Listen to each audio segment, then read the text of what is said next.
ಓಂ ಶ್ರೀ ಗುರು ಬಸವಲಿಂಗಾಯ ನಮಃ. ಬಸವಾದಿ ಪ್ರಮಥರಿಗೆ ಭಕ್ತಿಯಿಂದ ನಮಿಸಿ, ಬೀಳೂರಿನ ಗ್ರಾಮದೈವ ಕಾಲಭೈರವನಾಥನ ದಿವ್ಯ ಸನ್ನಿಧಿಗೆ ಭಕ್ತಿಯ ನಮನಗಳನ್ನು ಸಮರ್ಪಿಸಿ, ನಮ್ಮೆಲ್ಲರ ಆರಾಧ್ಯರು ದಿವ್ಯ ಸಿದ್ಧಿ ಪುರುಷರು, ಮಹಾನ್ ಯೋಗಿ ವರೇಣ್ಯರಾದ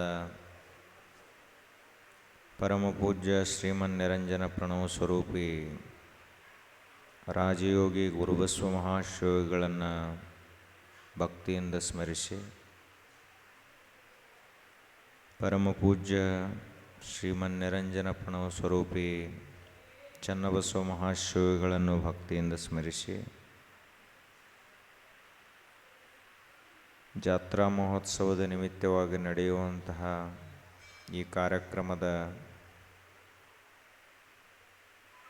ವೇದಿಕೆಯ ಮೇಲೆ ಸಂಗೀತ ಸೇವೆಯನ್ನು ಸಲ್ಲಿಸಿರುವ ಗವಾಯಿಗಳಿಗೂ, ಶ್ರದ್ಧೆಯಿಂದ ಆಗಮಿಸಿದಂಥ ತಮ್ಮೆಲ್ಲರಿಗೂ ಭಕ್ತಿಯ ಶರಣು ಶರಣಾರ್ಥಿಗಳು.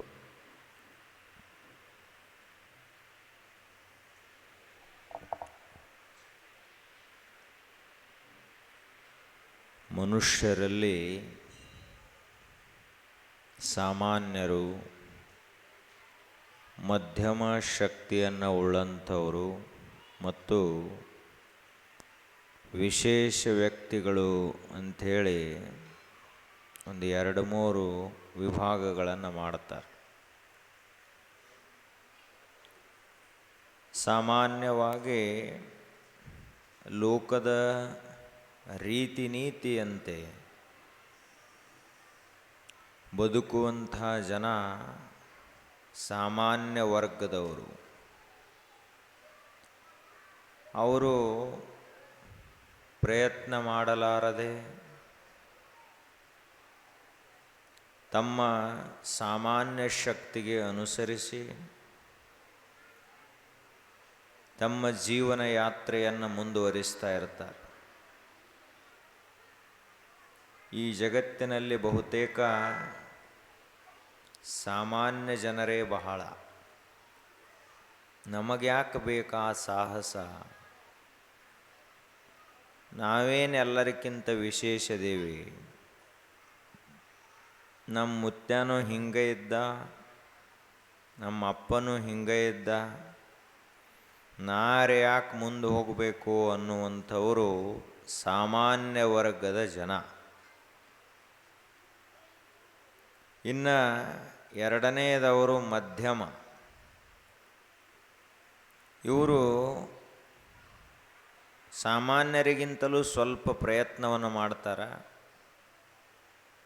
ಸ್ವಲ್ಪ ಆಸ್ತಿಯನ್ನು ಗಳಿಸ್ತಾರೆ, ಸ್ವಲ್ಪ ಮಧ್ಯಮ ಹಂತದವರೆಗೆ ಹೋಗ್ತಾರೆ. ಇವರು ಮಧ್ಯಮ ವರ್ಗದವರು. ಇವರು ಸಂಖ್ಯಾನೂ ಅರ್ಧದಷ್ಟದ. ಒಬ್ಬ ಮನುಷ್ಯ ಪ್ರಯತ್ನ ಮಾಡಿ ನೌಕರಿಯನ್ನು ಹಿಡ್ದ ಅಂದ್ರೆ ಅದು ಮಧ್ಯಮ ವರ್ಗಕ್ಕೆ ಬಂದ ಅಂತ. 2 ಎಕರೆ ಇದ್ದದ್ದನ್ನು 10 ಎಕರೆ ಮಾಡಿದ ಅಂದ್ರೆ ಮಧ್ಯಮ ವರ್ಗಕ್ಕೆ ಬಂದ ಅಂತ. ಇನ್ನು 3ನೇ ವ್ಯಕ್ತಿಗಳು ಯಾರಪ್ಪ ಅಂದ್ರೆ ವಿಶೇಷ ವ್ಯಕ್ತಿಗಳು, ಪರಾಕ್ರಮಿಗಳು, ಸಾಹಸಿಗಳು, ಸಿದ್ಧರು, ಮಹಾತ್ಮರು. ಇವರು ವಿಶೇಷ. ಯಾಕೆ ಅಂದ್ರೆ ನಮ್ಮ ಒಳಗಿರುವಂತಹ ಶಕ್ತಿ ಏನೈತಲ್ಲ ಅದು ಸಾಮಾನ್ಯವಾಗಿಲ್ಲ. ಈಗ ಮಣ್ಣಿನಲ್ಲಿ ಏನೈತಿಪ್ಪ ಅಂತ ಕೇಳಿದ್ರೆ ಏನಿಲ್ಲ ಅಂತ ಮೊದಲು ಕೇಳಬೇಕಾಗ್ತದೆ. ಮಣ್ಣಿನಲ್ಲಿ ಏನಿಲ್ಲ? ಇಲ್ರಿ, ಮಣ್ಣಿನಲ್ಲಿ ಜ್ವಾಳ ಇಲ್ಲ ಅಂದರೆ ಜ್ವಾಳದ ಬೀಜ ಹಾಕಿ ನೋಡು, ಜ್ವಾಳ ಬೆಳೀತದೆ. ಅದ್ರಾಗ ಗೋಧಿಲ್ಲ ಅಂದ್ರೆ ಗೋಧಿ ಬಿತ್ತಿ ನೋಡು, ಗೋಧಿ ಬೆಳೀತದೆ. ಯಾವ ಬೀಜ ಹಾಕ್ತೀಯಲ್ಲ, ಹಣ್ಣಿಂದರೆ ಹಾಕು, ಹೂವಿಂದರೆ ಹಾಕು, ಕಾಳು ಕಡಿಯದರೆ ಹಾಕು, ಯಾವ ಬೀಜ ಹಾಕ್ತಿಲ್ಲ ಆ ರೀತಿಯಾಗಿ ಬೆಳೆಯನ್ನು ಬೆಳೆಯುವಂಥ ಸಾಮರ್ಥ್ಯ ಭೂಮಿಯಲ್ಲಿ ಇರ್ತದೆ. ಹಾಗೆಯೇ ಮನುಷ್ಯನಲ್ಲಿ ಏನಿಲ್ಲ ಅಂತ ವಿಚಾರ ಮಾಡಬೇಕು. ಎಲ್ಲನ ಐತಿ. ಅವನು ಹೊರಗೆ ನೋಡುವ ಬದಲಿಗೆ ತನ್ನ ಒಳಗಿರುವಂಥ ಮನಸ್ಸಿನ ಅಂತಃಶಕ್ತಿಯನ್ನು ನೋಡಬೇಕು. ಮನುಷ್ಯನ ಒಳಗಡೆ ಅದ್ವಿತೀಯವಾದಂತಹ ಶಕ್ತಿಗಳದಾವು. ಹಿಂದಿನ ಋಷಿಗಳಿಗೆ ಯಾವ ಸಂಸಾಧನಗಳಿದ್ದು? ಟೆಲಿಸ್ಕೋಪ್ ಇರಲಿಲ್ಲ, ಇನ್ನಿತರ ಸೂಕ್ಷ್ಮದರ್ಶಕ ಯಂತ್ರಗಳಿರಲಿಲ್ಲ. ಆಗಿನ ಕಾಲದಲ್ಲಿ ಇಷ್ಟು ಹೊರಗಿನ ಯಂತ್ರೋಪಕರಣಗಳಿರಲಿಲ್ಲ. ಆದರೂ ಕೂಡ ಋಷಿಗಳು ಧ್ಯಾನವನ್ನು ಮಾಡಿ, ಯೋಗವನ್ನು ಮಾಡಿ ಹಲವಾರು ಸಿದ್ಧಿಗಳನ್ನು ಪಡೆದುಕೊಂಡಿದ್ರಲ್ಲ, ಅವೆಲ್ಲ ಎಲ್ಲಿಯೂ? ವಿಶೇಷ ಸಾಮರ್ಥ್ಯ ನಮ್ಮೊಳಗಿರ್ತದೆ.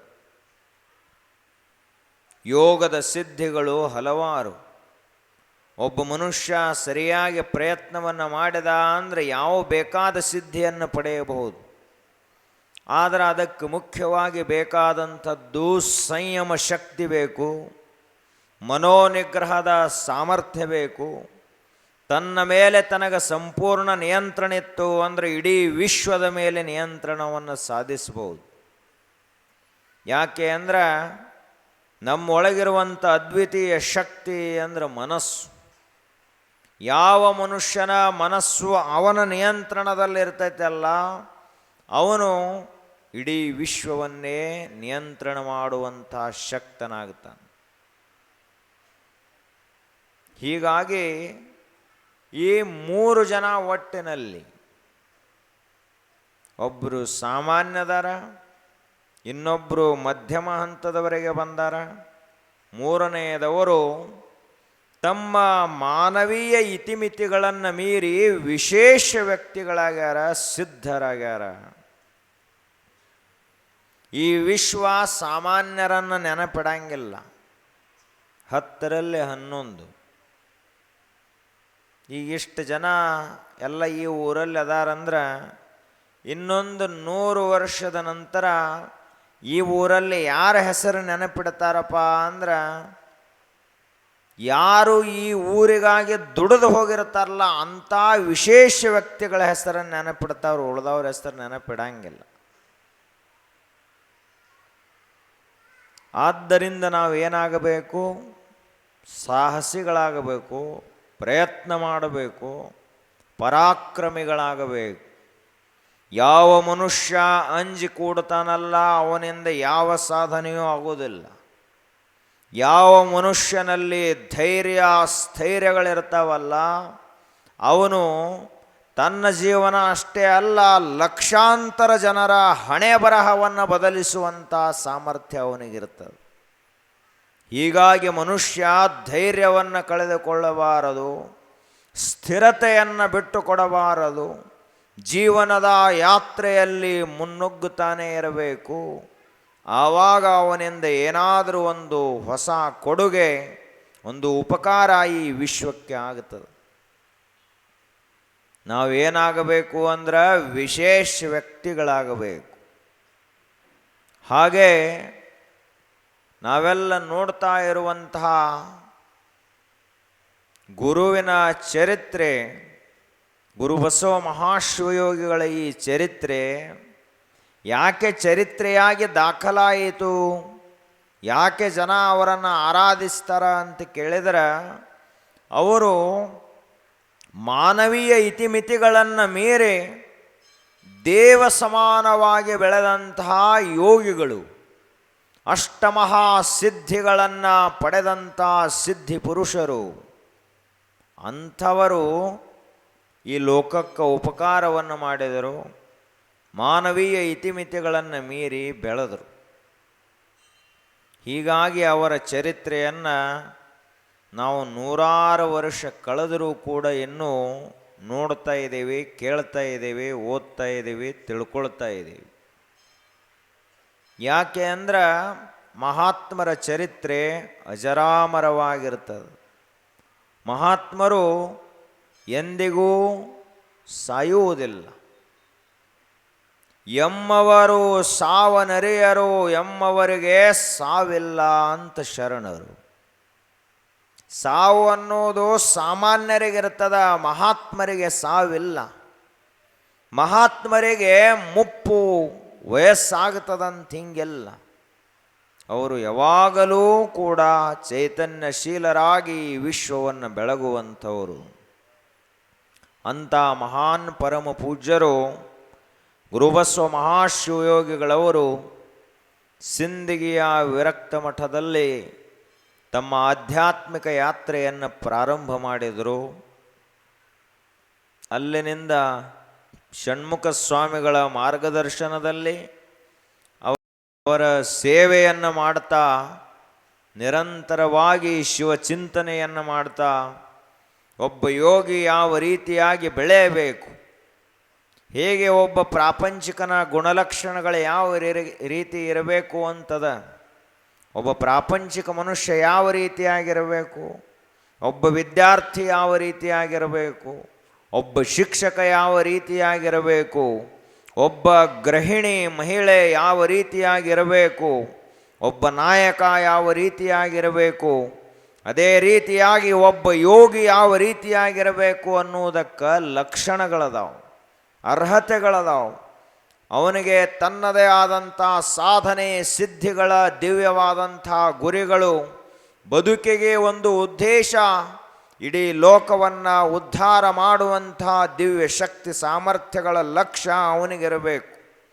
ಒಬ್ಬ ಯೋಗಿ ಯಾವಾಗ ಸ್ವಾರ್ಥಿ ಆಗ್ತಾನಲ್ಲ ಆವಾಗ ಅವ ಯೋಗಿಯಾಗಿ ಉಳಿಯುವುದಿಲ್ಲ.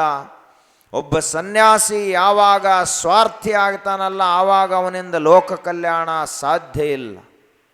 ಆದ್ದರಿಂದ ಸನ್ಯಾಸಿಗೆ ತನ್ನದೇ ಆದಂತಹ ಗೊತ್ತು ಗುರಿಗಳದಾವ, ಲಕ್ಷಣಗಳದಾವ, ಅರ್ಹತೆಗಳದಾವ. ಹಾಗೆ ಗುರುಬಸವ ಮಹಾಶಿವಯೋಗಿಗಳವರು ತಮ್ಮ ಇಡೀ ಜೀವನ ಲೋಕ ಕಲ್ಯಾಣಕ್ಕಾಗಿ ಮೀಸಲು, ಆತ್ಮ ಕಲ್ಯಾಣಕ್ಕಾಗಿ ಮೀಸಲು, ತಮ್ಮ ಜೀವನ ಏನಿದ್ರೂ ಕೂಡ ತಪಸ್ಸಿನಿಂದ ಅದು ಪರಿಶುದ್ಧವಾಗಬೇಕು. ತಪಸ್ವಿಯಾಗದಂತಹ ಮನುಷ್ಯನಿಂದ ಸಿದ್ಧಿ ಸಾಧ್ಯ ಇಲ್ಲ. ತಪಸ್ವಿಗಳ ಅಲ್ಲದಂಥವರು ಜಗತ್ತನ್ನು ಉದ್ಧಾರ ಮಾಡಲಿಕ್ಕಾಗುವುದಿಲ್ಲ. ಯಾಕೆ ಅಂದ್ರೆ ತಪಸ್ಸಿನಲ್ಲಿಯೇ ಅಂಥ ಸಾಮರ್ಥ್ಯ ಇರುವುದು. ದೇವರಾದರೂ ಕೂಡ ತಪಸ್ಸನ್ನು ಮಾಡಿದ ಆಗಲೇ ಈ ಜಗತ್ತು ಸೃಷ್ಟಿಯಾಯಿತು, ಇಷ್ಟೊಂದು ವೈವಿಧ್ಯಮಯವಾದಂಥ ಸೃಷ್ಟಿ ತಯಾರಾಯಿತು. ದೇವರು ಯಾವ ತಪಸ್ಸನ್ನು ಮಾಡಿದ ಅಂದ್ರೆ ಮುಂಡಕ ಉಪನಿಷತ್ತಿನಲ್ಲಿ ಹೇಳುವಂತೆ ಯಸ್ಯ ಜ್ಞಾನಮಯಂ ತಪಃ, ದೇವರು ಜ್ಞಾನರೂಪವಾದಂಥ ತಪಸ್ಸನ್ನು ಮಾಡಿದಾಗ ಅನಾದ್ಯನಂತವಾದ ಸೀಮೆಗಳೇ ಇಲ್ಲದಂತಹ ಅನಂತ ರೂಪವಾದಂಥ ಬ್ರಹ್ಮಾಂಡಗಳೆಲ್ಲ ತಯಾರಾದವು. ದೇವರೂ ತಪಸ್ಸನ್ನು ಮಾಡ್ತಾನೆ. ಹಾಗೆ ಗುರುಬಸವ ಮಹಾಶಿವಯೋಗಿಗಳವರು ಗುರುವಿನ ಸೇವೆ ಎನ್ನುವಂಥ ಮಹಾ ತಪಸ್ಸನ್ನು ಮಾಡ್ತಾ ಇದ್ರು. ಗುರು ಸೇವೆಯಲ್ಲಿರುವಾಗ ಉಂಡನೇ ಇಲ್ಲ ಅಂತ ವಿಚಾರ ಮಾಡಬಾರದು, ಮಲಗೇನೇ ಇಲ್ಲ ಅಂತ ವಿಚಾರ ಮಾಡಬಾರದು, ತನ್ನ ಶರೀರದ ಕಡೆಗೆ ಲಕ್ಷ್ಯ ಕೊಡಬಾರದು, ತನ್ನ ಯೋಗಕ್ಷೇಮವನ್ನು ವಿಚಾರ ಮಾಡಬಾರದು.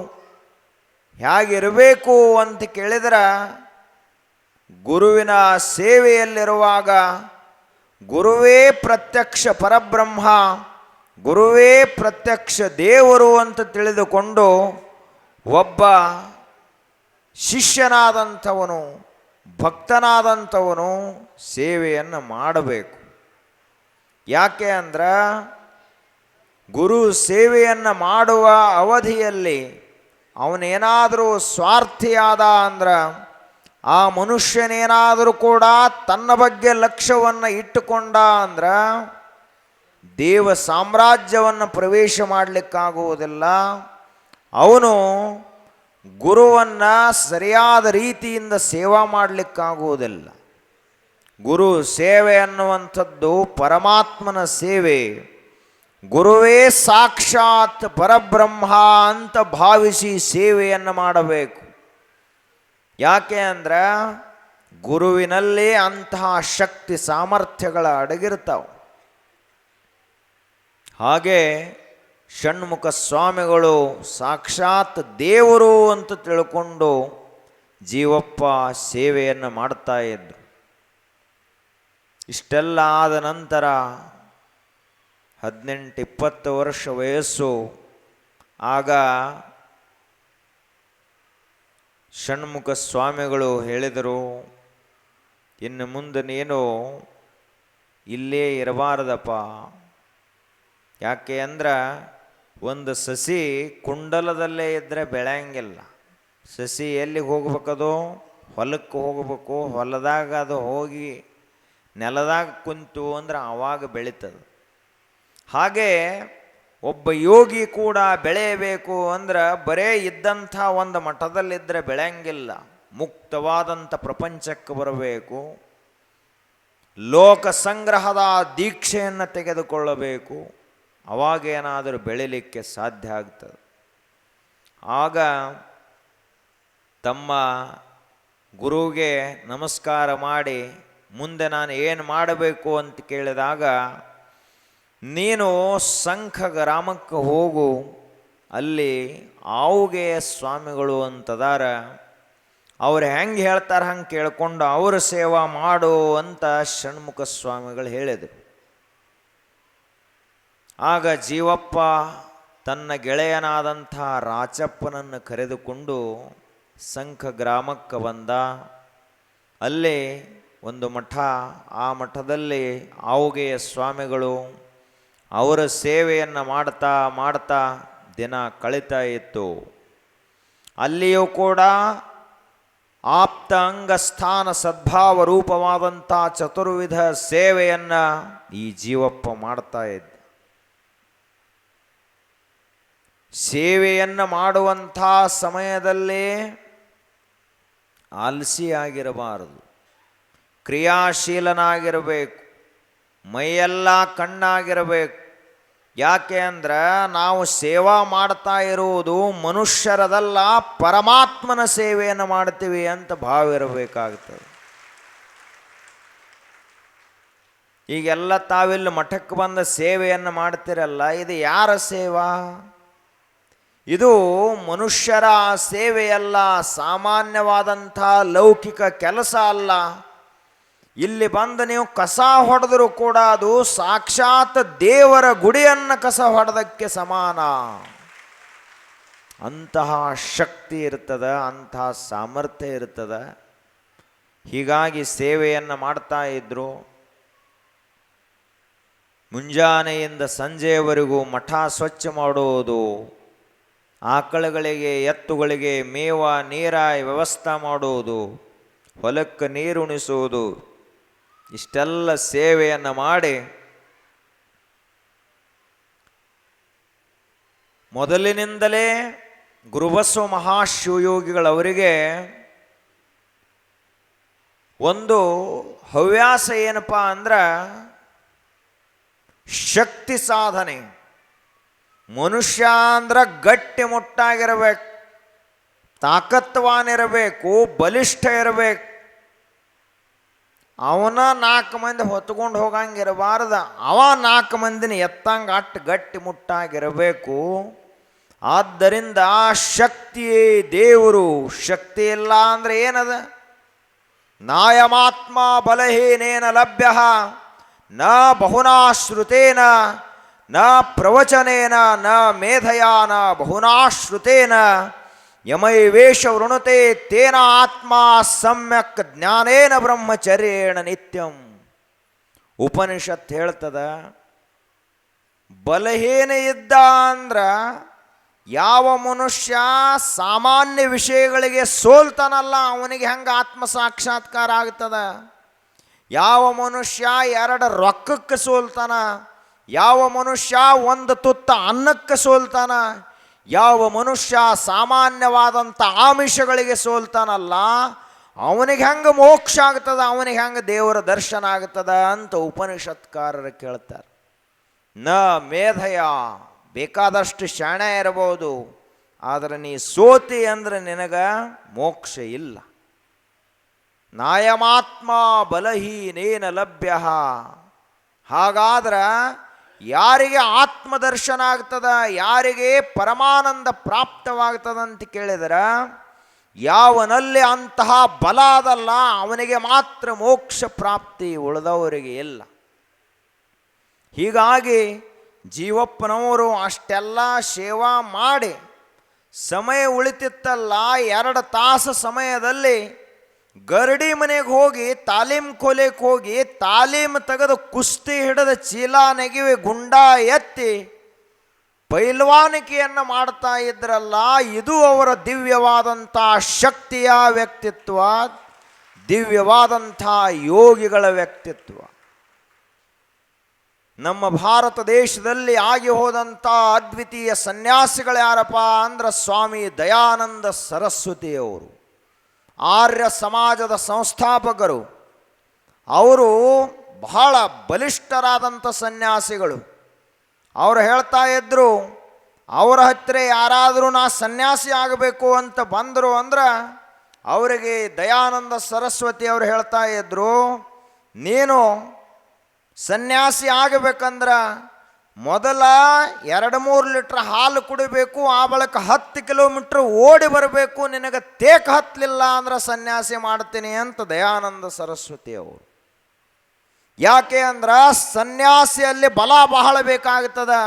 ಒಂದು ಮನೆ ನಡೆಸಬೇಕಂದ್ರನ ಅಷ್ಟು ತಾಕತ್ತು ಬೇಕಾಗ್ತೈತಿ. ಇನ್ನು ಮಠ ನಡೆಸಬೇಕು, ಜಗತ್ತಿಗೆ ಉಪದೇಶ ಮಾಡಬೇಕು ಅಂದ್ರೆ ಒಬ್ಬ ಸನ್ಯಾಸಿಯಲ್ಲಿ ಅಂಥ ಶಾರೀರಿಕ ಬಲ ಬೇಕು, ಮಾನಸಿಕವಾದಂಥ ಸ್ಥೈರ್ಯ ಬೇಕು, ಬೌದ್ಧಿಕವಾದಂಥ ತೀಕ್ಷ್ಣತಾ ಬುದ್ಧಿ ಬೇಕು. ಆಗ ಮಾತ್ರ ಒಬ್ಬ ಸನ್ಯಾಸಿಯಿಂದ ಲೋಕ ಕಲ್ಯಾಣ ಆಗ್ತದ, ಇರಲಿಲ್ಲ ಅಂದ್ರೆ ಇಲ್ಲ. ಅದಕ್ಕೆ ದಯಾನಂದ ಸರಸ್ವತಿ ಅವರು ಹೇಳ್ತಾ ಇದ್ರು, 100 ಊಟ ಬಸಿ ಹೊಡೆ, 100 ತಾಲೀಮು ತೆಗಿ, ಇಷ್ಟೆಲ್ಲ ಮಾಡಿ ಕುಸ್ತಿ ಮಾಡಿದೆ ಅಂದ್ರೆ, ಸಾಮಾನ್ಯ ಈ ಲೌಕಿಕ ಕುಸ್ತಿ ಮಾಡಿದಂದ್ರೆ ಮುಂದೆ ಕಾಮಕ್ರೋಧಾದಿಗಳ ಕುಸ್ತಿಯನ್ನು ಒಗೆದು ನೀನು ಜಿತೇಂದ್ರಿಯನಾಗಲಿಕ್ಕೆ ಸಾಧ್ಯ ಆಗ್ತದಂದು ದಯಾನಂದ ಸರಸ್ವತಿ ಅವರು ಹೇಳ್ತಾ ಇದ್ದು.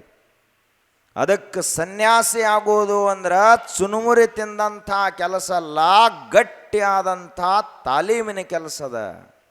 ದೊಡ್ಡ ಪೈಲ್ವಾನರಿದ್ದವರೇ ಇಲ್ಲಿ ಸನ್ಯಾಸಿ ಆಗಬೇಕು. ಬರೇ ಶರೀರದಿಂದ ಅಷ್ಟೇ ಪೈಲ್ವಾನ ಅಲ್ಲ, ಬುದ್ಧಿಯಿಂದ ಕೂಡ ಅಂಥ ಪೈಲ್ವಾನ ಬೇಕಾಗ್ತಾನೆ. ಮನಸ್ಸಿನಿಂದ ಕೂಡ ಅಂತಹ ಗಟ್ಟಿತನ ಬೇಕಾಗ್ತದ. ಅವಾಗ ಒಬ್ಬ ಮನುಷ್ಯ ಏನಾದರೂ ಸನ್ಯಾಸಿ ಆಗಲಿಕ್ಕೆ ಸಾಧ್ಯ. ಹಂಗೆ ಗುರುಬಸವ ಮಹಾಶಿವಯೋಗಿಗಳವರು ಆಗಿನಿಂದಲೇ ನೋಡ್ರಿ, ಅವ್ರದ್ದು ಆ ಅಜಾನುಬಾಹು ವ್ಯಕ್ತಿತ್ವವನ್ನು ನೋಡಿದರೆ ಎಷ್ಟು ಬಲಿಷ್ಠದಾರ.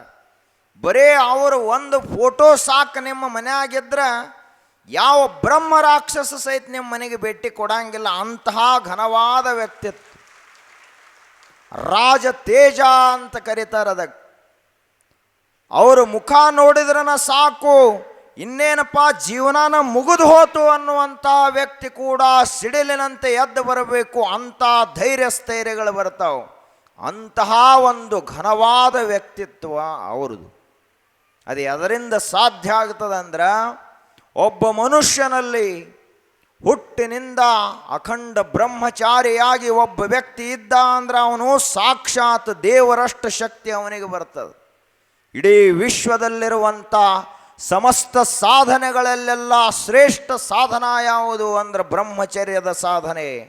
ಇಡೀ ವಿಶ್ವದಲ್ಲಿ ಅತ್ಯಂತ ಕಠಿಣವಾದಂಥ ಸಾಧನೆ ಯಾವುದು ಅಂದ್ರೆ ಅಖಂಡ ಬ್ರಹ್ಮಚಾರಿಯಾಗಿ ಉಳಿದ ಅಂದ್ರೆ ಅದರಷ್ಟು ದೊಡ್ಡ ಸಿದ್ಧಿ ಯಾವುದಿಲ್ಲ, ಅದರಷ್ಟು ದೊಡ್ಡ ಸಾಧನ ಯಾವುದಿಲ್ಲ. ಇಡೀ ವಿಶ್ವದ ಮೇಲೆ ಪ್ರಭುತ್ವವನ್ನು ಸಾಧಿಸಂಥವ್ರು ಯಾರಪ್ಪ ಅಂದ್ರೆ ಅಖಂಡ ಬ್ರಹ್ಮಚಾರಿಗಳು, ಶ್ರೇಷ್ಠ ಸನ್ಯಾಸಿಗಳು, ನೈಷ್ಠಿಕ ಬ್ರಹ್ಮಚಾರಿಗಳು. ಆದ್ದರಿಂದಲೇ ನಾವು ಯಾರನ್ನು ಆರಾಧನೆ ಮಾಡ್ತೀವಿ ಅಂತ ಕೇಳಿದರೆ, ರಾಮನಿಗಿಂತಲೂ ನಾವು ಹನುಮಂತನ ಆರಾಧನೆಯನ್ನು ಮಾಡುತ್ತೇವೆ. ರಾಮನ ಗುಡಿ ಬರೀ ಅಯೋಧ್ಯಾದೊಳಗೆ ಅಷ್ಟೇ ಇರಬಹುದು. ಹನುಮಂತನ ಗುಡಿ, ಹನುಮಂತನ ಫೋಟೋಗಳು, ಹನುಮಂತನ ಹೆಸರ ಇಡೀ ಕನ್ನಡ ನಾಡಲ್ಲ, ಇಡೀ ಭಾರತ ದೇಶ ಅಲ್ಲ, ಅಖಂಡ ವಿಶ್ವದ ತುಂಬ ಹನುಮಂತನ ಆರಾಧನೆ ನಡೀತದ. ಅದಕ್ಕೆ ಕಾರಣ ಏನು ಅಂದ್ರೆ ನೈಷ್ಠಿಕವಾದಂಥ ಬ್ರಹ್ಮಚರ್ಯ, ಅಖಂಡವಾದಂತಹ ಬ್ರಹ್ಮಚರ್ಯ. ಅದರಿಂದಾಗಿ ಇಡೀ ವಿಶ್ವಕ್ಕೆಲ್ಲ ಆರಾಧ್ಯ ದೇವರೇ ಯಾರಾದ್ರಪ್ಪ ಅಂದ್ರೆ ಹನುಮಂತಾದ. ಹಾಗೇ ಭೀಷ್ಮಾಚಾರ್ಯರು, ಬ್ರಹ್ಮಚಾರಿಗಳು ಹೇಗಿರಬೇಕು ಅಂದ್ರೆ ಭೀಷ್ಮಾಚಾರ್ಯನಂತೆ ಇರಬೇಕು. ತಮ್ಮ ಅಪ್ಪನ ಸಲುವಾಗಿ ತಾನು ಇಡೀ ಜೀವಮಾನದ ತುಂಬ ಲಗ್ನನೇ ಆಗಲಿಲ್ಲ. ನಾನು ಇನ್ನು ಮುಂದೆ ಹೆಂಗಿರ್ತೀನಪ್ಪ ಅಂತ ಕೇಳಿದ್ರ ಇಡೀ ಭೂಮಂಡಲದಲ್ಲಿರುವಂಥ ಎಲ್ಲ ಹೆಣ್ಣು ಮಕ್ಕಳು ನನಗೆ ಸಾಕ್ಷಾತ್ ಪಾರ್ವತೀ ದೇವಿಗೆ ಸಮಾನ ಅಂತ ಭೀಷ್ಮಾಚಾರ್ಯ ಹೇಳಿದ. ನನಗಿನ್ನು ಮುಂದೆ ಈ ವಿಶ್ವದಲ್ಲಿ ಎಲ್ಲ ಹೆಣ್ಣು ಮಕ್ಕಳು ಕೂಡ ತಾಯಿಗೆ ಸಮಾನ. ನಾನು ಇಡೀ ಜೀವನದ ತುಂಬ ಲಗ್ನವಾಗುವುದಿಲ್ಲ, ನಾನು ಅಖಂಡ ಬ್ರಹ್ಮಚಾರಿಯಾಗಿರ್ತೇನೆ ಅಂತ ಪ್ರತಿಜ್ಞೆಯನ್ನು ಮಾಡಿದ. ಅದಕ್ಕೆ ಭೀಷ್ಮ ಪ್ರತಿಜ್ಞಾ ಅಂತ ಕರೀತಾರೆ. ಇಡೀ ವಿಶ್ವದಲ್ಲಿ ಎಷ್ಟು ಜನ ಪ್ರತಿಜ್ಞೆಯನ್ನು ಮಾಡ್ತಾರಲ್ಲ, ಎಲ್ಲ ಪ್ರತಿಜ್ಞೆಗಳಲ್ಲಿ ರಾಜ ಪ್ರತಿಜ್ಞೆ ಯಾವುದಪ್ಪ ಅಂದ್ರೆ ಭೀಷ್ಮ ಪ್ರತಿಜ್ಞೆ. ಅದನ್ನು ಮಾಡಬೇಕಂದ್ರೆ ಅಟ್ಟು ಗಟ್ಟಿತನ ಬೇಕಾಗ್ತದೆ.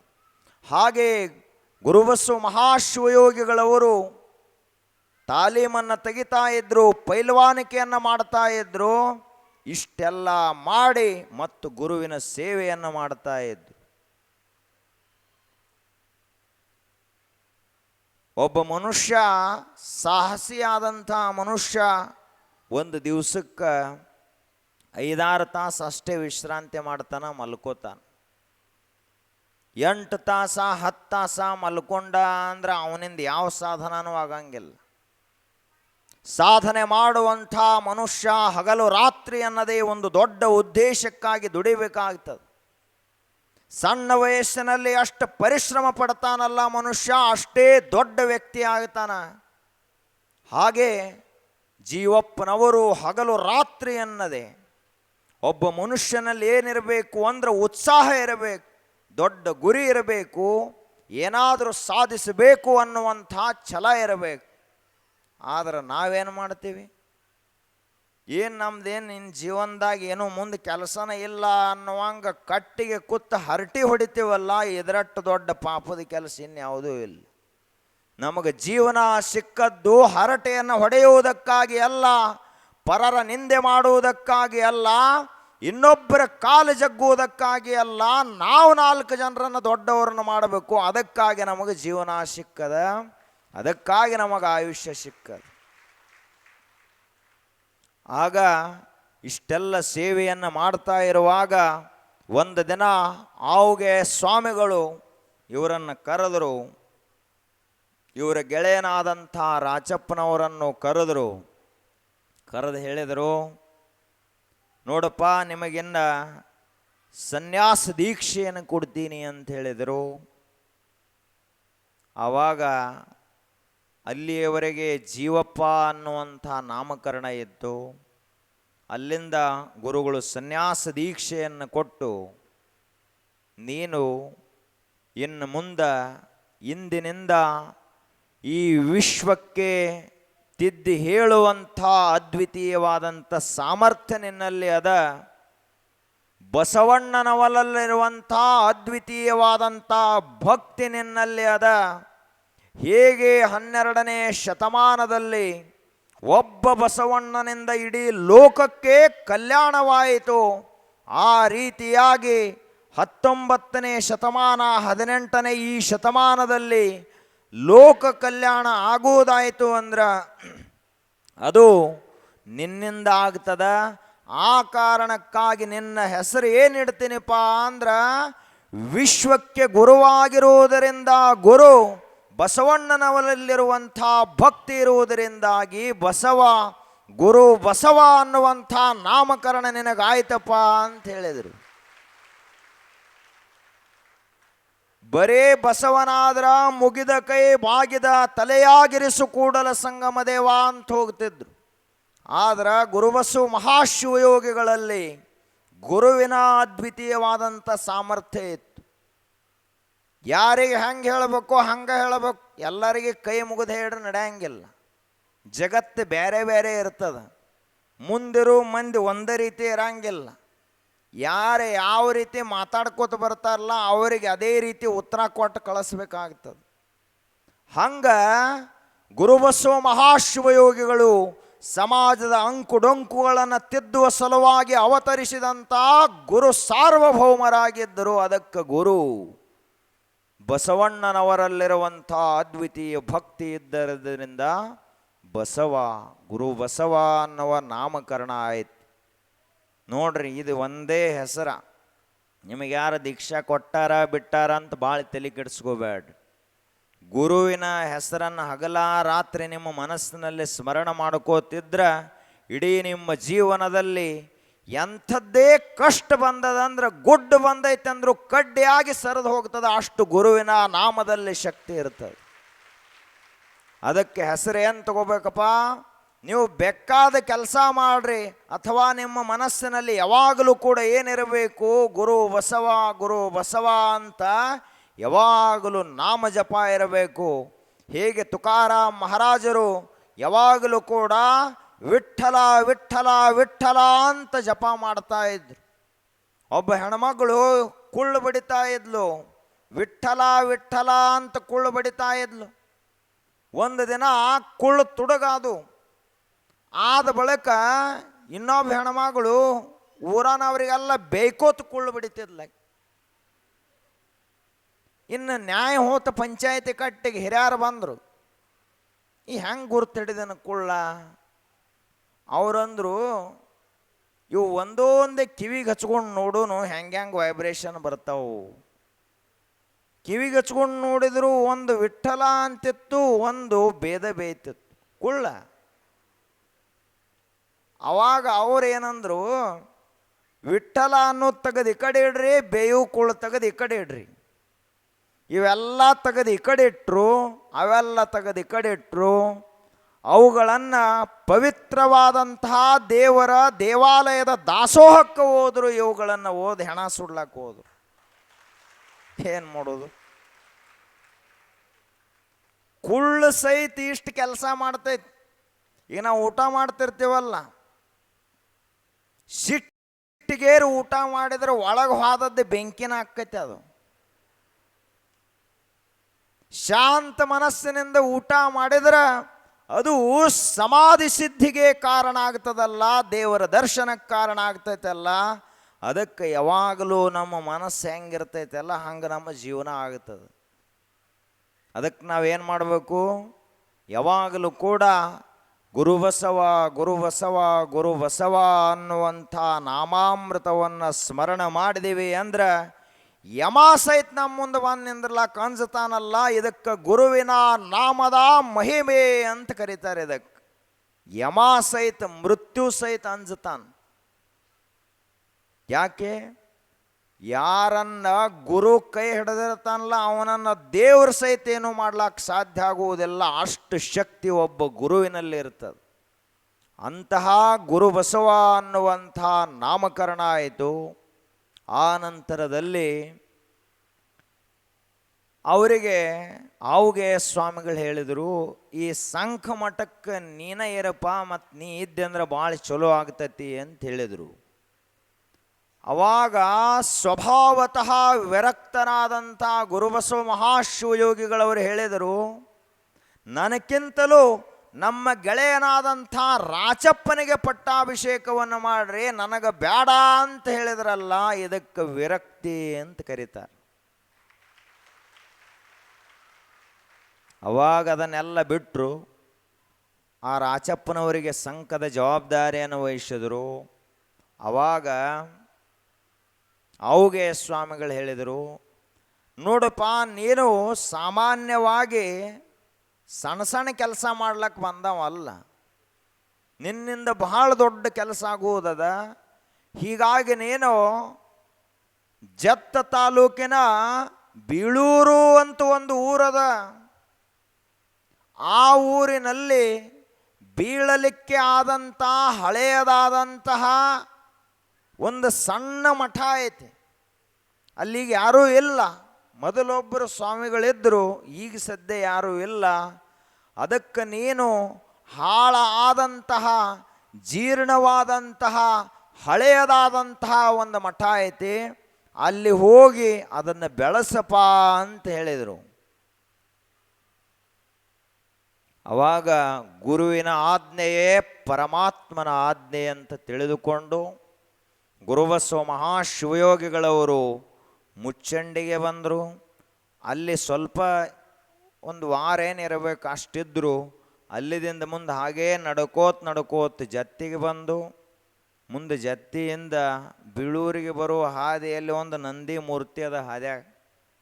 ಅಲ್ಲಿ ಬಂದ ಅಜ್ಜ ಅವರು ಬಿಸಿಲಾಗ ಕುಂತಿದ್ರಲ್ಲಿ ಗಿಡದ ನೆರಳ ಕೆಳಗೆ. ಅದಕ್ಕೆ ಅಲ್ಲೊಂದು ಸ್ಮೃತಿಗಾಗಿ ಅಂತ ನಂದಿ ಮೂರ್ತಿ ಮಾಡ್ಯಾರ. ಇಲ್ಲಿ ಗುರುಬಸವ ಶಿವಯೋಗಿಗಳು ಬೀಳೂರಿಗೆ ಹೋಗೋಕ್ಕಿಂತ ಮೊದಲು ಇಲ್ಲಿ ಕುಂತು ಹೋಗ್ಯಾರ ಅಂತ ಅಲ್ಲೊಂದು ನಂದಿ ಮೂರ್ತಿ ಕೂಡಿಸ್ಯಾರ. ಅಲ್ಲಿಂದ ಹಾಗೆ ನಡ್ಕೋತ ಎಲ್ಲಿಗೆ ಬಂದ್ರಪ್ಪ? ಬೀಳೂರಿಗೆ ಬಂದರು. ಇಲ್ಲೇನು ಹಿಂಗಿತ್ತನ ಅವರು ಬಂದಾಗ ಏನೂ ಇಲ್ಲ, ಹಳೆಯ ಮಠ. ಆ ಬಳಿಕ ಬೀಳಲಿಕ್ಕೆ ಆದಂತಹ ಒಂದು ಕೊಂಪೆ ಇದ್ದಂತೆ ಇತ್ತಿದು. ಇಂತಹ ಈ ಮಠಕ್ಕೆ ಬಂದರು. ಅವರು ತಮ್ಮ ತಪಶಕ್ತಿಯಿಂದ, ಸನ್ಯಾಸದ ಶಕ್ತಿಯಿಂದ ಒಬ್ಬ ಯೋಗಿ ಏನು ಮಾಡಲಿಕ್ಕೆ ಸಾಧ್ಯದ, ಒಬ್ಬ ಸನ್ಯಾಸಿ ಏನು ಮಾಡಲಿಕ್ಕೆ ಸಾಧ್ಯದ ಅನ್ನೋದನ್ನು ಮಾಡಿ ತೋರಿಸಿದರು. ಅದರ ಕುರಿತಾಗಿರುವಂತಹ ಒಂದು ಗೀತೆ.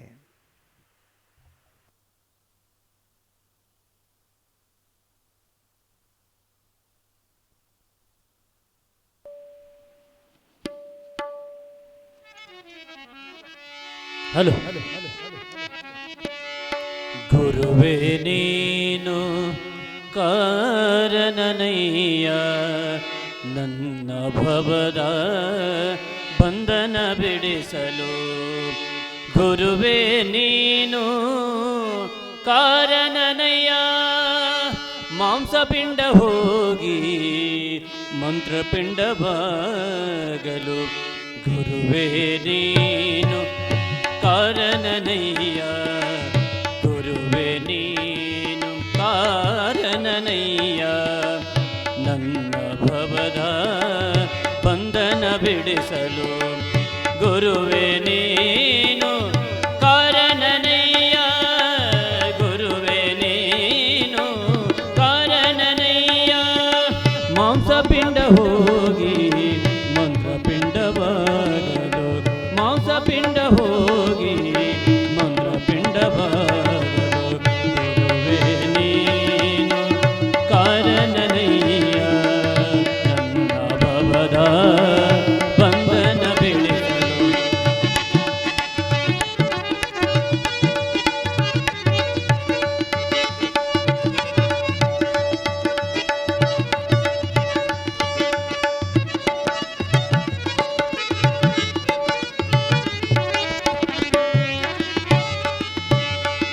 ಗುರುವೇ ನೀನು ಕಾರಣನಯ್ಯ, ಗುರುವೇ ನೀನು ಕಾರಣನಯ್ಯ, ಲಿಂಗಗುಣವು ಹೋಗಿ ಲಿಂಗಗುಣವು ಬರಲು. ಅಂಗಗುಣವು ಹೋಗಿ ಲಿಂಗಗುಣವು ಬರಲು. ಗುರುವೇ ನೀನು ಕಾರಣನಯ್ಯ, ಗುರುವೇ ನೀನು ಕಾರಣನಯ್ಯ, ನನ್ನ ಭವದ ಬಂಧನ ಬಿಡಿಸಲು.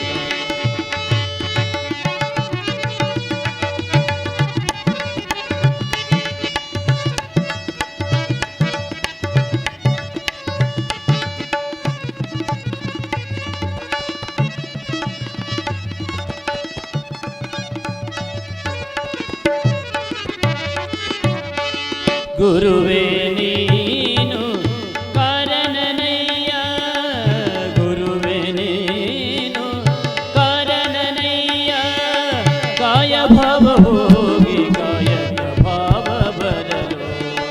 ಕಾಯ ಭಾವ ಹೋಗಿ ಕಾಯಕ ಭಾವ ಬರಲು. ಗುರುವೇ ನೀನು ಕಾರಣನಯ್ಯ, ಗುರುವೇ ನೀನು ಕಾರಣನಯ್ಯ,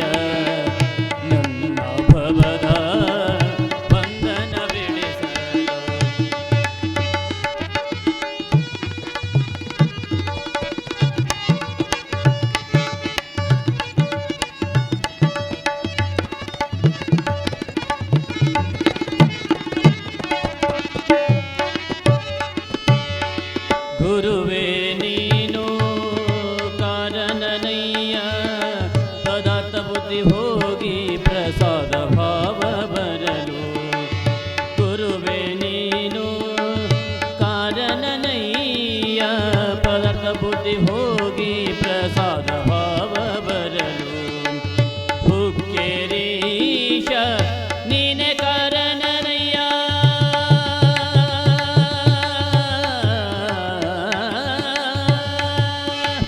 ಹುಕ್ಕೇರೀಶ ನೀನೆ ಕಾರಣನಯ್ಯ ಅಜ್ಞಾನ ಹೋಗಿ ಸುಜ್ಞಾನ ಬರಲು ಅಜ್ಞಾನ ಹೋಗಿ ಸುಜ್ಞಾನ ಬರಲು ಗುರುವೇ ನೀನು ಕಾರಣನಯ್ಯ ಗುರುವೇ ನೀನು ಕಾರಣನಯ್ಯ ನನ್ನ ಭವದ ಬಂಧನ ಬಿಡಿಸಲು ನನ್ನ ಭವದ ಬಂಧನ ಬಿಡಿಸಲು ನನ್ನ ಭವದ ಬಂಧನ ಬಿಡಿಸಲು ಶಿವಸಾಂಬಜಯ ನಮ ಪಾರ್ವತೀಶ್ವರರ ಶ್ರೀ ಗುರು ಬಸವೇಶ್ವರ ಮಹಾರಾಜ ಕಿ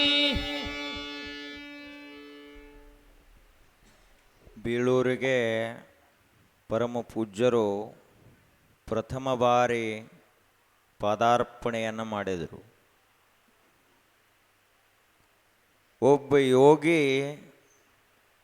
ಒಂದು ಊರಿಗೆ ಹೆಜ್ಜೆ ಇಡಬೇಕು ಅಂದ್ರೆ ಅದೇನು ಸಾಮಾನ್ಯ ಕೆಲಸ ಅಲ್ಲ. ಒಬ್ಬ ಗುರು, ಒಬ್ಬ ಶ್ರೇಷ್ಠ ಸನ್ಯಾಸಿಯನ್ನು ಅಷ್ಟು ಸುಲಭವಾಗಿ ಕರ್ಕೊಂಡು ಬರಲಿಕ್ಕಾಗೋದಿಲ್ಲ. ಎಷ್ಟು ರೊಕ್ಕ ಕೊಟ್ಟರೆ ಒಬ್ಬ ಸನ್ಯಾಸಿನ ತಯಾರು ಮಾಡಲಿಕ್ಕಾಗ್ತದೆ? ಎಷ್ಟು ರೊಕ್ಕ ಕೊಟ್ಟು ನಾವು ಅವರನ್ನು ಕರ್ಕೊಂಡು ಬರಲಿಕ್ಕಾಗ್ತದೆ? ಒಬ್ಬ ಯೋಗಿ ಕೇವಲ ಒಬ್ಬ ಗುರುವಿನ ಆಜ್ಞೆಯನ್ನು ಪಾಲನೆ ಮಾಡುವ ಸಲುವಾಗಿ ಬೀಳೂರಿಗೆ ಬಂದರು. ಮತ್ಯಾವ ಉದ್ದೇಶ ಇಲ್ಲ. ಏನು ನೀವು ಬೀಳೂರವರು ಆಗಿದ್ದ ಬೀಳೂರವರೇನು ಹೋಗಿ ಅಜ್ಜವ್ರನ್ನ ಕರ್ಕೊಂಬಂದಿಲ್ಲ. ಇದು ಗುರುಗಳೇ ತಮ್ಮ ಆಜ್ಞಾ ಮಾಡಿದರು. ನೋಡಪ್ಪ ಅಲ್ಲೊಂದು ಹಾಳಾಗಲಾಗ್ತದ ಮಠ, ಅದನ್ನು ಹೋಗಿ ಬೆಳೆಸಪ್ಪ ಅಂತ ಹೇಳಿದ್ರಲ್ಲ, ಇದು ಗುರುವಿನ ಆಜ್ಞೆ. ಇದು ಭಕ್ತರ ಕರ್ಕೊಂಬಂದದ್ದಲ್ಲ, ಗುರುವೇ ಕಳಿಸ್ಕೊಟ್ರು. ಬೀಳೂರ ಬೀಳಕತೈತಿ, ಎಬ್ಬಸದನ್ನ.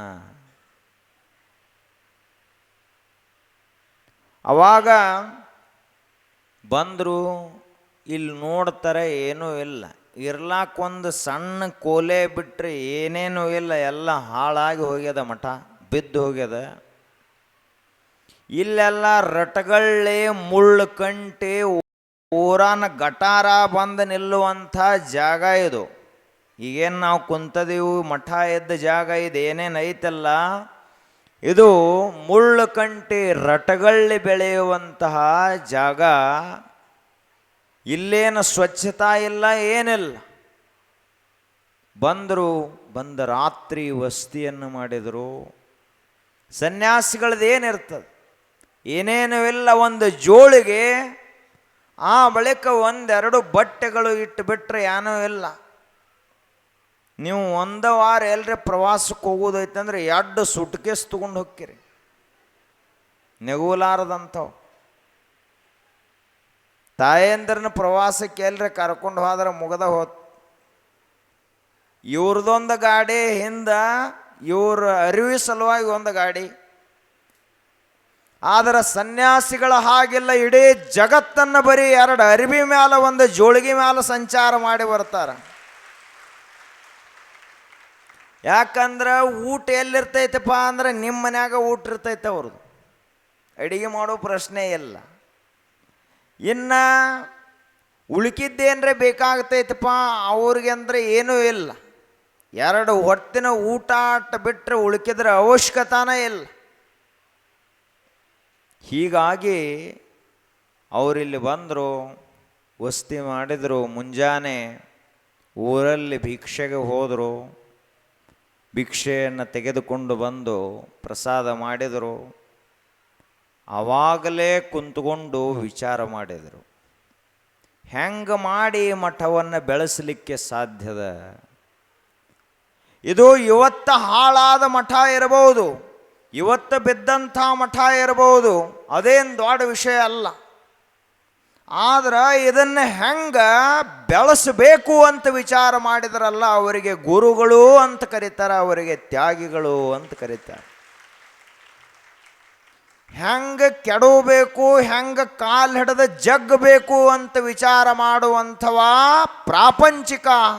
ಆದರೆ ಹೆಂಗೆ ಬೆಳೆಸಬೇಕು, ಹೆಂಗೆ ಇದನ್ನು ವಿಶ್ವದ ಮಟ್ಟಕ್ಕೆ ಒಯ್ಯಬೇಕು ಅಂತ ಆಗಲೇ ವಿಚಾರ ಮಾಡಿದರು. ಅಷ್ಟು ವಿಚಾರ ಮಾಡಿ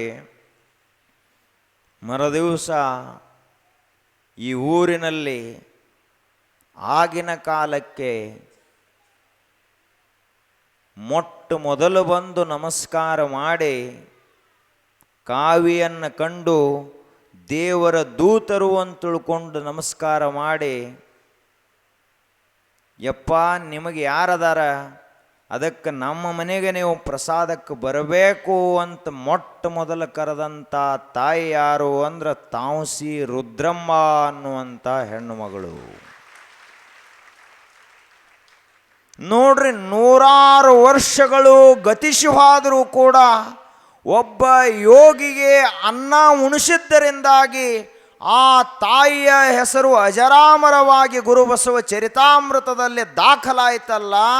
ಅದಕ್ಕೆ ನೀವು ಲಕ್ಷ ಮಂದಿಗೆ ಉಣಿಸುವುದೇನೈತಿ, ಒಬ್ಬ ಸನ್ಯಾಸಿಗೆ ಉಣಿಸಿದ್ರೆ ಎಲ್ಲರಿಗೂ ಉಣಿಸಿದಂಗಾಯಿತು. ಯಾರಿಗೆ ಅನ್ನ ಉಣಿಸ್ಬೇಕು ಅಂದ್ರೆ ಅದಕ್ಕೆ ಮಂತ್ರ ಹೇಳ್ತಾರೆ. ಮನೆಗೆ ಬಂದಂಥ ಸ್ವಾಮಿಗಳು, ಶಿವಯೋಗಿನಃ ಸಂತೃಪ್ತಃ ತೃಪ್ತೋ ಭವತಿ ಶಂಕರಃ ತೃಪ್ತ್ಯಾ ತನ್ಮಯಂ ತೃಪ್ತ್ವಾ ತೃಪ್ತಿಮೇತಿ ಚರಾಚರಂ. ಒಬ್ಬ ಯೋಗಿ ಉಂಡ ಅಂದ್ರೆ ಅವನಿಗೆ ಸಂತೃಪ್ತಿ ಆಯಿತು ಅಂದ್ರೆ ಪರಮಾತ್ಮ ಸಂತೃಪ್ತ ಆಗ್ತಾನ. ಪರಮಾತ್ಮ ಸಂತೃಪ್ತ ಆದ ಅಂದ್ರೆ ಇಡೀ ಚರಾಚರ ಜಗತ್ತೆಲ್ಲ ಸಂತೃಪ್ತವಾಗ್ತದ ಅಂತ ಹೇಳ್ತಾರೆ. ಆಗ ತಾಂಸಿ ರುದ್ರಮ್ಮನವರು ಬಂದ ನಮಸ್ಕಾರ ಮಾಡಿ ಕೇಳ್ಕೊಂಡ್ರು, ನನ್ನ ಕಡೆ ಕೊಡ್ಲಾಕ ರೊಕ್ಕ ರೂಪಾಯಿ ಇಲ್ಲ, ಆದರೆ 2 ತುತ್ತು ಅನ್ನ ನನ್ನ ಮನೆಯಲ್ಲದ, ಹೀಗಾಗಿ ನೀವು ನನ್ನ ಮನೆಗೆ ಬರಬೇಕು, ನಾನು ಕೊಡುವಂಥ 2 ರೊಟ್ಟಿಯನ್ನು ತೆಗೆದುಕೊಂಡು ಹೋಗಬೇಕು ಅಂತ ಕರೆದ್ಲು. ಆಯ್ತಮ್ಮ ಅಂತ ತಿಳಿದುಕೊಂಡು ಗುರುಬಸವ ಯೋಗಿಗಳು 25 ವರ್ಷ ವಯಸ್ಸು.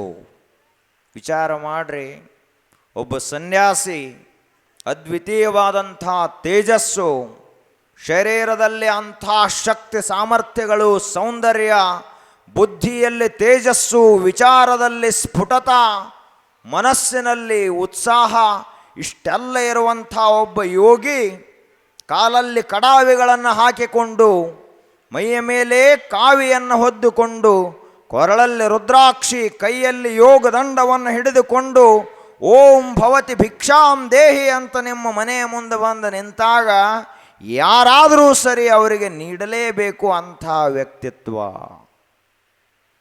ಒಂದು ದಿವಸ ಹೋಗಿ ಭಿಕ್ಷೆಯನ್ನು ತೆಗೆದುಕೊಂಡು ಬಂದರು. ಆ ಬಳಿಕ ಮರುದಿವಸ ಬಂದು ಮತ್ತೆ ನಮಸ್ಕಾರ ಮಾಡಿದ್ಲು. ಆ ತಾಯಿ, ಇಲ್ಲ ನೀವು ಮತ್ತೆ ಬರಬೇಕು. ಆಗ ವಿನಂತಿ ಮಾಡಿಕೊಂಡ್ಲು, ನೀವು ದಿನಂಪ್ರತಿಯಾಗಿ ಬಂದ ನಮ್ಮ ಮನೆಯಿಂದ ಭಿಕ್ಷೆಯನ್ನು ತೆಗೆದುಕೊಂಡು ಹೋಗಬೇಕು. ಯಾಕೆ ಅಂದ್ರೆ ಒಬ್ಬ ಸನ್ಯಾಸಿಗೆ, ಒಬ್ಬ ಯೋಗಿಗೆ ಇವತ್ತು ನಾವು ಉಣಿಸಿದೀವಿ ಅಂದ್ರೆ ಅದರ ಪುಣ್ಯ ಎಷ್ಟಿರ್ತದ ಅಂದ್ರೆ ಇಷ್ಟ ಅಷ್ಟಾತ ಹೇಳಕನ ಬರಂಗಿಲ್ಲ, ಅಷ್ಟು ಪುಣ್ಯ ಪ್ರಾಪ್ತವಾಗ್ತದ. ಅದಕ್ಕೆ ನೀವು ದಿನಂಪ್ರತಿಯಾಗಿ ಬರಬೇಕು ಅಂತ ತಾಯಿ ಕೇಳ್ಕೊಂಡ್ಳು. ಆಗಲಿ ತಾಯಿ ಅಂತ ಇವರು ಒಪ್ಪಿ ಭಿಕ್ಷೆಯನ್ನು ಹಾಗೆ ಕೇಳಿದರು. ಇಲ್ಲಿನ ಊರಿನ ಹಿರಿಯರಿಗೂ ಗೊತ್ತಾಯಿತು. ಆ ಹಿರಿಯರೂ ಕೂಡ ಬಂದು ನಮಸ್ಕಾರ ಮಾಡಿ, ಗುರುಗಳೇ ನೀವು ನಮ್ಮನೆಗೂ ಬರಬೇಕು, ನಿಮಗೆ ಯಾವಾಗ ಅನ್ನಿಸ್ತದಲ್ಲ ಅವಾಗ ಬರ್ರಿ, ಆವಾಗ ನಮ್ಮಲ್ಲಿ ಪ್ರಸಾದ ತಯಾರಿರ್ತದೆ, ನೀವು ಸ್ವೀಕಾರ ಮಾಡಬೇಕು ಅಂತ ಪ್ರಾರ್ಥನೆಯನ್ನು ಮಾಡಿಕೊಂಡ್ರು. ಅದರಂತೆ ಗುರುಬಸವ ಮಹಾಶಿವಯೋಗಿಗಳವರು ಇಡೀ ಊರಿನಲ್ಲೆಲ್ಲ ಸಂಚಾರ ಮಾಡಿ ಭಿಕ್ಷೆಯನ್ನು ಸಂಗ್ರಹ ಮಾಡಿದರು. ಹಿಟ್ಟು, ಕಾಳು, ಕಡೆ ಎಲ್ಲವನ್ನು ಸಂಗ್ರಹ ಮಾಡಿದರು. ಈ ಮಠ ಹೆಂಗೆ ಬೆಳೆಸ್ಯಾರ ಅನ್ನೋ ಇತಿಹಾಸ ಇದು ಎಲ್ಲರಿಗೂ ನೆನಪಿರಬೇಕು. ಇವತ್ತು ನಾವು ನೋಡಿದರೆ ಒಂದು ದೊಡ್ಡ ರಾಜವಾಡೆ ನೋಡಿದಂಗೆ ಆಗ್ತದ. ಆದ್ರೆ ಇದು ಬೆಳೆದದ್ದು ಇತಿಹಾಸ ಅಷ್ಟು ಸುಲಭದ್ದಲ್ಲ, ಭಾಳ ಕಠಿಣ. ಹೆಂಗೆ ಬೆಳೆಸ್ಯಾರಂದ್ರೆ, ಹಿಟ್ಟೇನು ತರ್ತಿದ್ರಲ್ಲ, ಆ ಉಳಿದಂಥ ಹಿಟ್ಟನ್ನು ಮಾರಿ ಏನು ರೊಕ್ಕ ಬರ್ತೈತಲ್ಲ, ಅದರಿಂದ ಮೊದಲೊಂದು ಸಣ್ಣ ಮಠವನ್ನು ಕಟ್ಟಿಸಿದ್ರು. ಇಲ್ಲಿ ಎದರಿಂದ ಕಟ್ಟಿಸಿದ್ರಪ್ಪ? ಕಾಳು ಕಡಿ ಹಿಟ್ಟ ಏನು ಬರ್ತೈತಲ್ಲ, ಉಳಿದ ಹಿಟ್ಟ, ಉಳಿದ ಜೋಳ ಕಾಳುಗಳನ್ನು ಮಾರಿ ತಮಗೆ ಇರ್ಲಾಕ ಅಂತ ಒಂದು ಸಣ್ಣ ಮಠವನ್ನು ಇದೇ ಜಾಗದೊಳಗೆ ಕಟ್ಟಿಸಿದ್ರು. ಆ ಬಳಿಕ ಏನೇನು ಸೌಲಭ್ಯಗಳಿಲ್ಲ. ವಿಚಾರ ಮಾಡಬೇಕು, ಕಂಟಿ ಬೆಳೆದಂಥ ಈ ನೆಲ, ಆಸ್ತಿ ಇಲ್ಲ, ಏನೂ ಇಲ್ಲ, ಹೊಲನೂ ಇಲ್ಲ, ಏನೂ ಇಲ್ಲ. ಇಂಥದ್ರೊಳಗೆ ಬರೀ ಜೋಳಿಗೆಯಿಂದಲೇ ಇಷ್ಟೆಲ್ಲವನ್ನು ಮಾಡಿದಂಥ ಮಹಾಶಿವಯೋಗಿಗಳ್ಯಾರಪ್ಪ ಅಂದ್ರೆ ಗುರು ಬಸವ ಮಹಾಶಿವಯೋಗಿಗಳು. ಇಷ್ಟೆಲ್ಲ ಮಾಡಿದ್ದೆ ಯಾರನ್ನಪ್ಪ? ಯಾರು ಮಾಡಿದ್ರು ಇಷ್ಟೆಲ್ಲ ಮಾಡಿದ ಬಳಿಕ ಈಗ ನಾವು ಏನೇನೋ ಬಂದ ಕತೆ ಹೇಳ್ಕೊತ್ಕೊಂಡಿರ್ಬೋದು, ಅದೇನು ದೊಡ್ಡದಲ್ಲ. ಆದ್ರೆ ಮೊಟ್ಟ ಮೊದಲ ಜೋಳಿಗೆಯನ್ನು ಹಾಕಿ ಒಬ್ಬ ಸನ್ಯಾಸಿ ತಿರುಗಾಡಿದಲ್ಲ, ಅದು ವಿಶ್ವದಲ್ಲಿ ಶ್ರೇಷ್ಠ ದಾಖಲೆ. ಯಾಕೆ ಅಂದ್ರೆ, ನಮಗೆ ಸಾಮಾನ್ಯರಾದಂಥವರಿಗೆ ಒಂದು ಮನೆ ಕಟ್ಟಿ ಒಂದು 10 ಎಕರೆ ಹೊಲ ಗಳಿಸ್ಬೇಕಂದ್ರೆ ಕಣ್ಣೀರು ಕಪಾಳವರೆಗೆ ಬರ್ತಾವೆ. ಆದರೆ ಒಬ್ಬ ಸನ್ಯಾಸಿ ಇಷ್ಟೆಲ್ಲವನ್ನು ಮಾಡಬೇಕಂದ್ರೆ ಅದರ ಹಿಂದೆ ಒಬ್ಬ ಸನ್ಯಾಸಿಯ ಪರಿಶ್ರಮ ಎಷ್ಟಾಗಿರಬಾರದು ಅಂತ ನಾವು ವಿಚಾರ ಮಾಡಬೇಕು. ಹಿಟ್ಟು ಮಾರಿ ಕಾಳ ಕಡಿಯನ್ನು ಮಾರಿ ಇಷ್ಟೆಲ್ಲ ಮಾಡಿದರು ಅವರು. ಯಾರಿದ್ರಪ್ಪ ಅವಾಗ?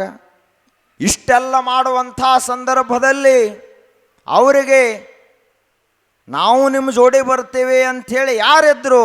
ಯಾರೂ ಇಲ್ಲ. ಮೊಟ್ಟ ಮೊದಲು ಪ್ರಾರಂಭ ಮಾಡುವಾಗ ಯಾರೂ ಇರಂಗಿಲ್ಲ. ಎಲ್ಲ ದೊಡ್ಡ ಅರಮನೆ ತಯಾರಾದ ಬಳಿಕ ಇದು ಗಾದೆ ನಂದ ಅಂತ ಬಂದು ಕೊಂಡ್ರವ್ರು ಭಾಳ ಮಂದಿ ಇರ್ತಾರೆ. ಆದ್ರೆ ಆ ಸಿಂಹಾಸನವನ್ನು ತಯಾರು ಮಾಡಬೇಕಂದ್ರೆ ಎಷ್ಟೋ ತಪಸ್ಸಾಗ್ತದೆ, ಎಷ್ಟು ಪರಿಶ್ರಮ ಆಗ್ತದೆ, ಬೆವರ ಹನಿಯನ್ನು ಎಷ್ಟು ಸುರಿಸ್ತಾರಲ್ಲ, ಅದು ಬಹಳ ಮುಖ್ಯ.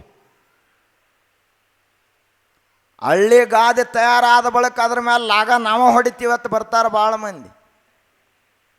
ಗಾದಿ ತಯಾರು ಮಾಡಬೇಕಂದ್ರೆ ಎಷ್ಟು ಪರಿಶ್ರಮ ಆಗಿರ್ತೈತಲ್ಲ, ಅದು ಯೋಗಿಗಳಿಗೆ ಗೊತ್ತು, ಸನ್ಯಾಸಿಗಳಿಗೆ ಗೊತ್ತು. ಅಷ್ಟೆಲ್ಲ ತಯಾರು ಮಾಡಿದರು. ಆ ಬಳಿಕ ಈ ಊರಿನಲ್ಲಿ ಕೂಡ ಅನೇಕ ಜನ ಅವರಿಗೆ ಸಹಾಯ ಸಹಕಾರವನ್ನು ಮಾಡಿದರು. ಇಲ್ಲೇ ಮಗ್ಗಲದಲ್ಲಿಯೇ ಮಲಾಬಾದಿಯ ಜೀವಪ್ಪ ಅನ್ನುವಂಥವರಿದ್ದರು ಹಿರಿಯರು. ಅವರು ಕೂಡ ಹೇಳಿದರು, ಗುರುಗಳೇ, ನಮ್ಮ ಮನೆ ಅಂದರೆ ಬೇರೆ ಅಲ್ಲ, ನಿಮ್ಮ ಮಠ ಅಂದರೆ ಬೇರೆ ಅಲ್ಲ, ನಿಮಗೆ ಯಾವಾಗ ಅನ್ನಿಸ್ತದವಾಗ ಬರ್ರಿ, ನಿಮಗೇನು ಸಹಾಯ ಸಹಕಾರ ಬೇಕು ಅದನ್ನೆಲ್ಲ ತಗೋರಿ ಅಂತ ಕೇಳಿದರು. ಆಗಲಿ ಅಂತ ಪೂಜ್ಯರು ಹೇಳಿದರು. ಹೀಗೆ ನಿರಂತರವಾಗಿ ಪರಿಶ್ರಮವನ್ನು ಮಾಡ್ತಾ ಬರೀ ಇಷ್ಟ ಮಾಡಲಿಲ್ಲ. ಇದು ಲೋಕದ ಕಣ್ಣಿಗೆ ಕಂಡಂಥ ಅವರ ಚರಿತ್ರೆ. ಇದು ಒಬ್ಬ ಯೋಗಿಯ ಚರಿತ್ರೆ ಯಾವಾಗಲೂ ನಾವು ಕಂಡಷ್ಟೇ ಇರಂಗಿಲ್ಲ. ಒಬ್ಬ ಸನ್ಯಾಸಿಯ ಜೀವನ ನಮಗೆಷ್ಟು ಕಣ್ಣಿಗೆ ಕಾಣ್ತೈತಲ್ಲ ಅಷ್ಟೇ ಇರಂಗಿಲ್ಲ. ಇಷ್ಟೆಲ್ಲ ಲೋಕ ಸೇವೆಯನ್ನು ಮಾಡಿ ರಾತ್ರಿಯಲ್ಲಿ ಧ್ಯಾನಕ್ಕೆ ಕುಳಿತರೆ ಮೈ ಮ್ಯಾಲ ಹಾವು ಹರಿದಾದರೂ ಸಹಿತ ಗೊತ್ತಾಗಲಿಲ್ಲ. ಇದಕ್ಕೆ ಸಮಾಧಿ ಸಿದ್ಧಿ ಅಂತ ಕರೀತಾರೆ, ಇದಕ್ಕೆ ಯೋಗ ಸಿದ್ಧಿ ಅಂತ ಕರೀತಾರೆ. ಯಾ ನಿಶಾ ಸರ್ವಭೂತಾನಾಂ ತಸ್ಯಾಂ ಜಾಗರ್ತಿ ಸಂಯಮಿ ಯಸ್ಯಾಂ ಜಾಗೃತಿ ಭೂತಾನಿ ಸಾ ನಿಶಾ ಪಶ್ಯತು ಮುನೇಹೇ. ಜಗತ್ತು ಯಾವಾಗ ಮಲ್ಕೊಂಡಿರ್ತೈತಲ್ಲ ಆವಾಗ ಒಬ್ಬ ಸನ್ಯಾಸಿ ಎದ್ದ ಪರಮಾತ್ಮನ ಧ್ಯಾನವನ್ನು ಮಾಡ್ತಾ ಇರ್ತಾನೆ. ಜಗತ್ತು ಯಾವಾಗ ವಿಶ್ರಾಂತಿ ಒಳಗಿರ್ತೈತಲ್ಲ ಆವಾಗ ಒಬ್ಬ ಯೋಗಿ ಆದಂಥವ ಧ್ಯಾನವನ್ನು ಮಾಡ್ತಾ ಜಪವನ್ನು ಮಾಡ್ತಾ ಆತ್ಮಚಿಂತನದಲ್ಲಿ ಮುಳುಗಿರ್ತಾನಲ್ಲ, ಅದಕ್ಕೆ ಸನ್ಯಾಸಿಯ ಚರಿತ್ರೆ ಅಂತ ಕರೀತಾರೆ. ನೋಡ್ರಿ, ಸನ್ಯಾಸಿಗಳಂದ್ರೆ ಅಷ್ಟು ಸುಲಭ ಅಲ್ಲ. ಸನ್ಯಾಸಿಗಳ ತಯಾರಾಗಬೇಕಂದ್ರೆ ಮೊದಲು ಅವ್ರನ್ನ ತಯಾರು ಮಾಡೋಂಥವ್ರು ಅಷ್ಟು ಗಟ್ಟಿ ಇರಬೇಕಾಗ್ತೈತಿ, ಅವಾಗ ಸನ್ಯಾಸಿಗಳು ತಯಾರಾಗ್ತಾರೆ. ಕಾವೇ ಹಾಕಿದ ಮಾತ್ರಕ್ಕೆ ಯಾವನೂ ಸನ್ಯಾಸಿ ಆಗಂಗಿಲ್ಲ. ಸನ್ಯಾಸಿ ಆಗಬೇಕಂದ್ರೆ ಅವನ ಮನಸ್ಸು ಮೊದಲು ಸನ್ಯಾಸಿ ಆಗಬೇಕಾಗ್ತದ. ಅವನಲ್ಲಿ ಅಂತಹ ತ್ಯಾಗ, ನಿಸ್ವಾರ್ಥ, ದೇಶ ಪ್ರೇಮದ ಗುಣಗಳಿರಬೇಕು. ಆವಾಗ ಒಬ್ಬ ಸನ್ಯಾಸಿ ತಯಾರಾಗ್ತಾನೆ. ಸನ್ಯಾಸಿ ಆಗೋದಂದ್ರೆ ಏನು ಸಮಾಜದ ಭಿಕ್ಷಾ ಉಂಡು ಆರಾಮ ಗೊರಕೆ ಹೊಡೆದು ನಿದ್ದೆ ಹೊಡೆಯೋದು ಅಲ್ಲ. ಭಿಕ್ಷದ ಅನ್ನವುದು ಮೋಕ್ಷಕ್ಕೆ ಸಾಧನವು, ಕುಕ್ಷಿಗೆ ತಿರಿದುಂಡರೆ ನರಕ ತಪ್ಪದು ಅಂಥೇಳಿ ಋಷಿಗಳ ಆದೇಶ ಅದ. ಸನ್ಯಾಸಿಗೆ ಯಾವುದೊಂದು ಲಕ್ಷ್ಮಣ ರೇಖೆಯನ್ನು ಹಾಕ್ಯಾರಪ್ಪ ಋಷಿಗಳಂದ್ರೆ, ನೀವೆಲ್ಲ ಕರೆದು ನಮಗೆ ಉಣಿಸ್ತೀರಿ ಅಂದ್ರೆ ಸನ್ಯಾಸಿಗಳು ನಿಮ್ಮ ಮನ್ಯಾಗ ಉಂಡು ಆರಾಮ ಬರೀ ಶರೀರ ಅಷ್ಟೇ ದಪ್ಪ ಮಾಡ್ಕೋತ ಕೂತ್ರು ಅಂದ್ರೆ, ಬರೇ ಗುಂಡು ಗುಂಡಕ್ಕಾಗಿ ಬೆಳೆದರು ಅಂದ್ರೆ ಸನ್ಯಾಸಿಗಳಲ್ಲ. ಸನ್ಯಾಸಿ ಆದಂಥವನು ಮೋಕ್ಷದ ಸಲುವಾಗಿ ಜಪ ಮಾಡ್ಕೋತಿರಬೇಕು, ತಪಸ್ಸು ಮಾಡ್ಕೋತಿರಬೇಕು, ಲೋಕ ಸೇವೆಯನ್ನು ಮಾಡ್ಕೋತಿರಬೇಕು. ಆವಾಗ ಒಬ್ಬನಿಗೆ ಸನ್ಯಾಸಿ ಅಂಥೇಳಿ ಕರೀತಾರೆ. ಹಾಗೆ ಗುರುಬಸವ ಮಹಾಶಿವಯೋಗಿಗಳವರು ರಾತ್ರಿಯಲ್ಲಿ ಬ್ರಹ್ಮ ಮುಹೂರ್ತದಲ್ಲಿ ಎದ್ದು ನಸುಕಿನ 3 ಗಂಟೆಗೆದ್ದು 6 ಗಂಟೆಯವರೆಗೆ 3 ತಾಸು ಧ್ಯಾನ ಜಪ ತಪಗಳನ್ನು ಮಾಡ್ತಾ ಇದ್ರು. ಈಗೇನು ನಾವೆಲ್ಲ ಕುಂತಿದ್ದೀವಲ್ಲ, ಈ ನೆಲ ತಪಸ್ಸಿನ ನೆಲ, ಇದು ಸಾಮಾನ್ಯ ನೆಲ ಅಲ್ಲ. ಈ ಮಣ್ಣ ಸಾಮಾನ್ಯ ಮಣ್ಣ ಅಲ್ಲ. ಈ ಮಠ ಸಾಮಾನ್ಯ ಮಠ ಅಲ್ಲ. ನೀವು ಬೇಕಾದಷ್ಟು ಪಾಪ ಮಾಡಿರ್ಬೋದು, ಇಲ್ಲಿ ಬಂದು ಸಾಷ್ಟಾಂಗ ನಮಸ್ಕಾರ ಹಾಕಿ ಗುರುವೇ ನೀನೇ ಎಲ್ಲ ಅಂತ ತಿಳ್ಕೊಂಡು ಸಮರ್ಪಣಾದೇವಿ ಅಂದ್ರೆ ನಮ್ಮನ್ನು ದೇವರ ಪಾರ ಮಾಡಿಬಿಡ್ತಾನ. ಅಂಥ ಜಾಗ ಇದು. ರಾಜಯೋಗಿಗಳು ತಪಸ್ಸನ್ನು ಮಾಡಿದಂಥ ಸಿದ್ಧಿಯ ಕ್ಷೇತ್ರ. ಇಂಥ ಕ್ಷೇತ್ರದಲ್ಲಿ ಅವರು ಎಂಥ ಸಾಧನ ಮಾಡ್ಯಾರ. ಒಬ್ಬ ಯೋಗಿಯಲ್ಲಿ ಇದು ಇರಂಗಿಲ್ಲ ಅಂತ ಇರಂಗಿಲ್ಲ, ಎಲ್ಲ ಸಾಮರ್ಥ್ಯಗಳಿರ್ತಾವೆ.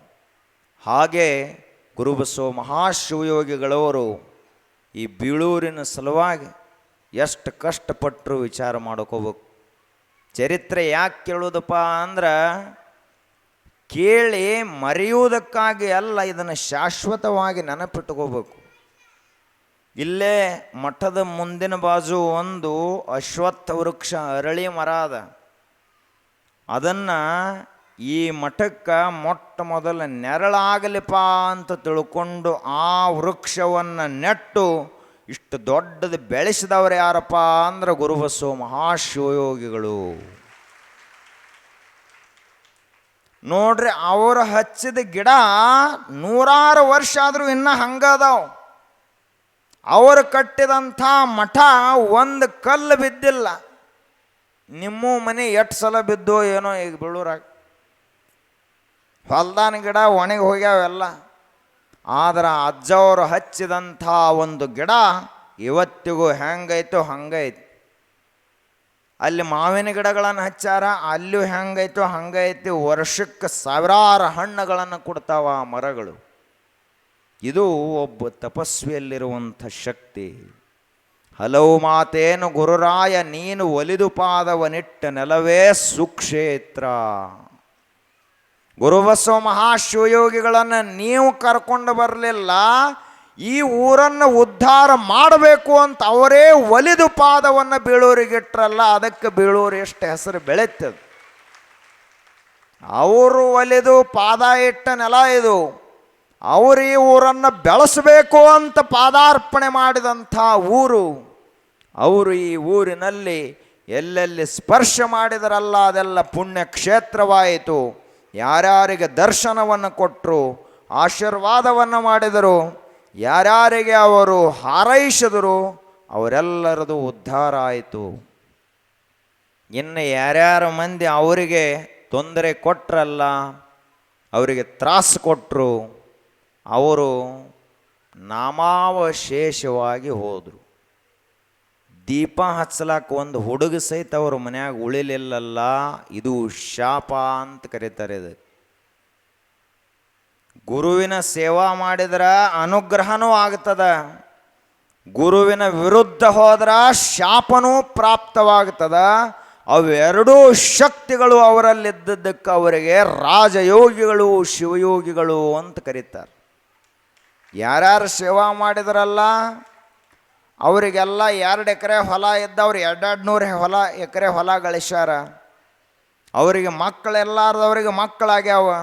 ರಾಜರಂಥವರಿಗೆಲ್ಲ ಮಕ್ಕಳಾಗ್ಯಾವ. ರಾಜರೇ ಅವರು ಶಿಷ್ಯರಾಗಿದ್ದರು.